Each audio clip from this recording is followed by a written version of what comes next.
New Year, and welcome back to NoKiddingNews. Happy New Year! Happy New Year?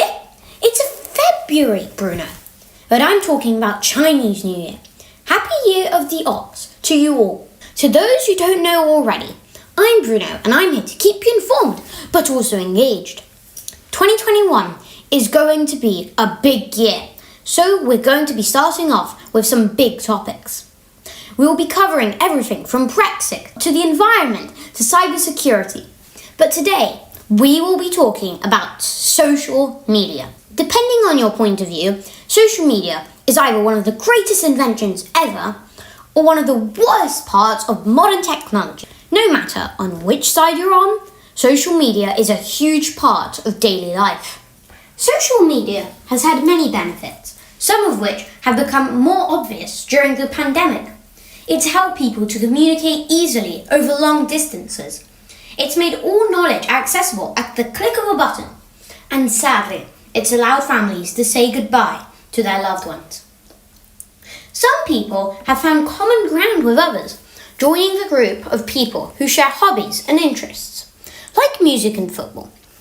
It's allowed kids to keep up with our education and friends, even when schools had to close in March. And here we are again, e-learning, until at least this March.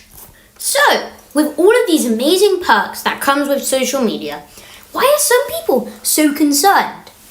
As with most things, with the good comes bad, and social media is no exception. My guests and I will be talking about the dangerous, addictive side of social media and what you can do to avoid it. This concern was brought to the greater attention by The Social Dilemma, a documentary which is trending on Netflix at the moment. Let's go now to Zavi, who will tell us more about it. Hi Bruno, I would really recommend watching The Social Dilemma documentary as it interviews some founding engineers who worked for Facebook, Google, Twitter.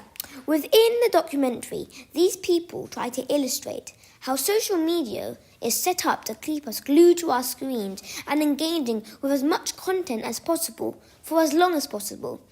Social media platforms use algorithms which, based on our usage, then send us targeted adverts.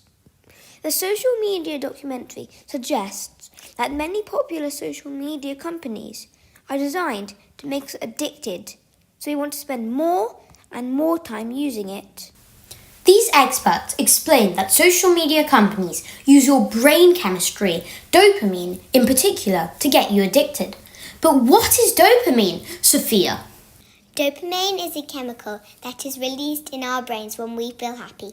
It is a natural reaction that happens in our bodies when we are really happy. Lots of dopamine comes out of our brains. It's important to note that when we use, for example, Twitter or Instagram or any gaming site, our brain receives some stimulus which makes us happy, and that is dopamine. However, if too much dopamine is released, this can lead to addiction issues. I get it, Sophia. That's what happens when we receive all the likes, notification, and comments on these platforms. We are getting constant rewards, which releases dopamine. But the real question is, why on earth do social media companies want us to stay glued to our phones? Are we the real consumer, or is something else going on? The documentary shows that advertising companies often have to compete to promote their products to users on social media. It is a very competitive market, as the social media platforms are really good at getting us to click, like, and even purchase products we see on their sites. You might have noticed that even if we are playing online with our friends, we are often offered the option to buy different things or to try out other games or apps, for example. Through the way we use their sites, social media companies collect a lot of data about us.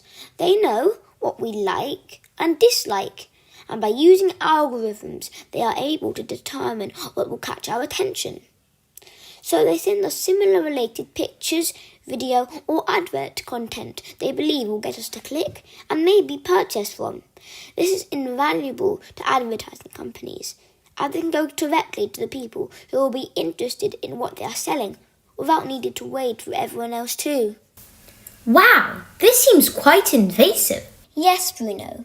And the most disturbing part of the documentary was exposing that artificial intelligence algorithms are developed by these social media companies to assess and identify user weaknesses, and then promote content and adverts that can take advantage of the users and their insecurities.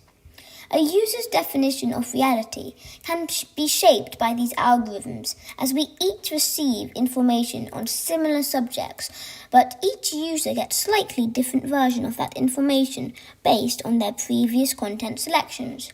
We have, for example, TikTok, Twitter, with everyday people expressing opinions and shaping the information we absorb.